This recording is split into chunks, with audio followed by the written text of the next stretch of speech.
अस्सलाम वालेकुम व्यूअर्स, मैं होती और आप देख रहे हैं मेरा यूट्यूब चैनल फेसबुक पे स्पोर्ट्स कॉर्नर पाक। आई होप आप लोग सब खैरियत से होंगे। आपकी दुआ से हम सब भी खैरियत से है। आज के ब्लॉग का आगाज़ करते हैं कुछ न्यू अपडेट के साथ, कुछ न्यू खबरों के साथ। वुमेन एशिया कप था T20 का, उसमें कल श्रीलंका ने है जो वो विन किया। बड़े ही अच्छे परफॉर्मेंस देते हुए उन्होंने इंडिया की टीम को शिकस्त दी। जहाँ तक क्रिकेट के मैदान से बात की जाए तो श्रीलंका की जो बॉयज़ की टीम है वो तो कुछ परफॉर्मेंस नहीं दे पा रही थी, और जैसे वर्ल्ड कप में आपने देखा कि बुरी तरह से वो सुपर 8 में भी नहीं पहुंच पाई थी और वो मैदान से बाहर हो गई थी, वर्ल्ड कप से बाहर हो गई थी। तो वो हमारे जैसे ही उनका कुछ हाल था, हमारे जैसे ही उनकी परफॉर्मेंसेस थी, और इस वजह से वो इस नाकामी का शिकार भी हुए। वहाँ पे कहते हैं ना, डूबते को तिनके का सहारा। और श्रीलंकन जो उनकी मुल्क है उनको थोड़ी सी जो खुशी दी है, उनकी जो लड़कियां हैं वो बाजी मार गई हैं और उन्होंने वर्ल्ड कप जीत लिया। और उनकी कल आप खुशी की इंतहा जो थी ना वो सबको नज़र आ रही थी कि अपने मुल्क के लिए उन्होंने एक जीत जो है वो जो लड़के नाम नहीं कर सके, उन लड़कियों ने उसमें अपना जो है परफॉर्मेंस देकर अपनी बेस्ट जो कारकर्दगी थी उससे अपने आप को मनवाया। जैसे कि सेमीफाइनल जो है वो बांग्लादेश और इंडिया का हुआ, और हमारा और श्रीलंका का, पाकिस्तानी टीम और श्रीलंका का सेमीफाइनल था, जिसमें बांग्लादेश को शिकस्त देकर इंडिया फाइनल में पहुंची और पाकिस्तान को शिकस्त देकर श्रीलंका जो फाइनल तक अपनी रसाई उसने सीधी की। और बड़ी ही अच्छी चीज़ है कि उन्होंने अपनी जो ये जीत वो फतह अपने नाम की, और इंडिया को कहीं तो शिकस्त का सामना करना पड़ा। वो कहते हैं ना कि जहाँ पे लड़के उनकी परफॉर्मेंस हमारे जैसी थी, हम सुपर 8 पे नहीं पहुँच सके, हमारी इतनी गंदी कारकर्दगी की वजह से हम आज सारे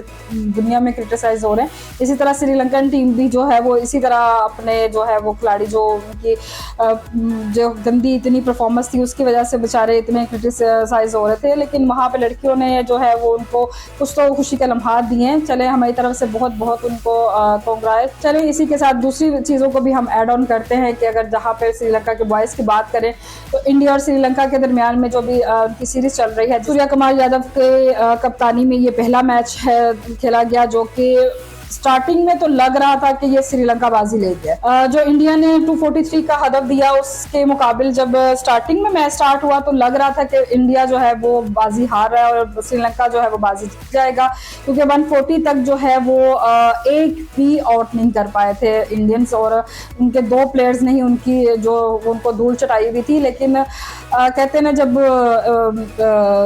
गौतम ने जिस बॉलर्स पे इतना यकीन किया, उनको ऊपर अपना रिस्क लिया, और वही बंदा इनको मैच से निकाल कर ले गया।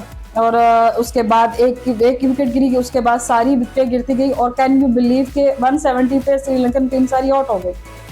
और ये बड़ी ही देखा जाए तो बड़े अच्छे मार्जिन के साथ इंडिया ने विन किया इस चीज़ को। ये पहली हेड कोच गौतम गंभीर की जो है उसकी हेड कोचिंग में पहला मैच था, ये विन करना उनके लिए भी एक चैलेंज था। इसी तरह और उनके कैप्टन जो थे सूर्या कुमार यादव, उनकी कैप्टनसी में यही पहला मैच उन्होंने विन किया। वैसे गौतम गंभीर ने अपनी पहली जो है अपनी कोचिंग में अगर इस चीज़ को कामयाबी को अपने नाम किया, वो उनको करना भी पड़ेगा, अपना 100 to 10% देना भी पड़ेगा, बल्कि 100 to 10% से भी ज़्यादा देना पड़ेगा, क्योंकि ये एक इन्फॉर्मेशन जो मैं आप तक पहुँचा रही हूँ, जो मैंने रिसर्च से अपने जो मेरे ज़राए के मुताबिक जो मैं आप तक इन्फॉर्मेशन पहुँचा रही हूँ कि इस वक्त जो गौतम गंभीर हैं इंडिया के सबसे महंगे तरीन जो है वो उनके हेड कोच है। इवन के उनके जो प्लेयर्स हैं उनसे भी महंगे हैं। वो भी मैं आपको एक्सप्लेन करती हूँ वो कैसे। कि जो इंडियंस, क्योंकि आप भी जानते हैं, मैं भी जानती हूँ, पूरी दुनिया जानती है कि इंडियन क्रिकेट बोर्ड जो है वो सबसे एक्सपेंसिव जो है इसी टाइम इंडिया के क्रिकेट बोर्ड जा रहा है।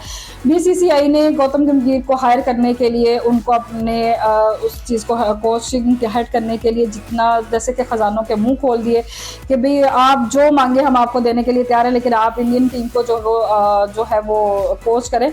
उसके लिए मैं आपको बताती चली जाऊँ कि इस टाइम रोहित शर्मा, विराट कोहली, बुमराह और इन सबसे ज़्यादा सैलरी जो है वो गौतम गंभीर की है। आपको भी इसी तरह हैरानगी हुई है कि जैसे मुझे हैरानगी हुई है। हालांकि हेड कोच की उतनी सैलरीज नहीं होती, जो ए कैटेगरी के प्लेयर्स होती हैं उनकी कैटेगरीज होती हैं।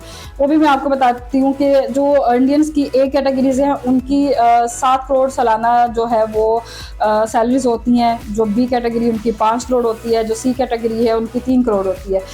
और इन सबसे ज़्यादा गौतम गंभीर की सैलरी है। उसकी रीज़न ये तो हमें भी नहीं पता कि इतना प्रोटोकॉल इतना महंगा उनको क्यों अपॉइंट किया गया है। ये वजह तो खैर हमें भी सामने नहीं आई है। तो इसी वजह से मैं कह रही हूँ कि गौतम गंभीर को अपना 100 to 10 नहीं, 100 to 200 प्लस उनको अपना देना पड़ेगा, क्योंकि अगर सारी शराइत उनकी मानी गई है गौतम गंभीर साहब की, क्योंकि इस वक्त वो सालाना 12 करोड़ रुपया ले रहे हैं, जो पाकिस्तानी अगर आप मल्टीप्लाई करें तो आप सोच सकते हैं कि वो कितने होते हैं। इंडियंस जो है, इंडियन रुपीज़ के मुताबिक वो 12 करोड़ सालाना ले रहे हैं। इट्स मीन के वो 1 करोड़ मंथली ले रहे हैं। और उनका जो 16 दिन का श्रीलंका का टूर है वो भी सबसे ज़्यादा इनके खिलाड़ियों से ज़्यादा उनका पर डे बनता है। वो उसकी रीज़न क्या है, बीसीसीआई इतना उनको क्यों इतना अफोर्ड कर रही है, ये बात तो हर किसी के समझ में ना आने वाली बात है।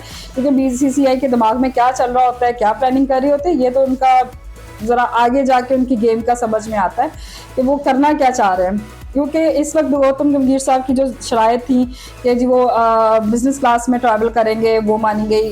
उन्हें 5 स्टार होटल्स में उनको स्टे करवाया गया। उनके कहने पे कैप्टन जो हैं वो चॉइस किए गए। उनके मुताबिक जो है फील्डिंग के जो कोच थे वो सिलेक्ट हुए। उनके मुताबिक जो असिस्टेंट कोच थे वो सिलेक्ट हुए। सारी शराइत उनकी मानी गई है। अब वो मैदान में अपना आप अगर ना मनवाएंगे तो वो खैर बीसीसी के हाथों तो फिर वो पिटेंगे इस चीज़ के हवाले से। लेकिन देखते हैं, अभी तो फर्स्ट मैच था, आगे कैसे वो इंडियन टीम को लेकर चलते हैं, आगे कैसे उनको कैरी ऑन करते हैं, ये तो अब आने वाला वक्त बताएगा ना। आज के ब्लॉग में अब बस इतनी इन्फॉर्मेशन। अगले ब्लॉग तक हमें इजाज़त दीजिएगा। न्यू अपडेट के साथ, न्यू खबरों के साथ आपकी खिदमत में हाजिर होंगी। इसी के साथ मेरे चैनल को सब्सक्राइब कीजिएगा, लाइक कीजिएगा, शेयर कीजिएगा। अल्लाह हाफिज़।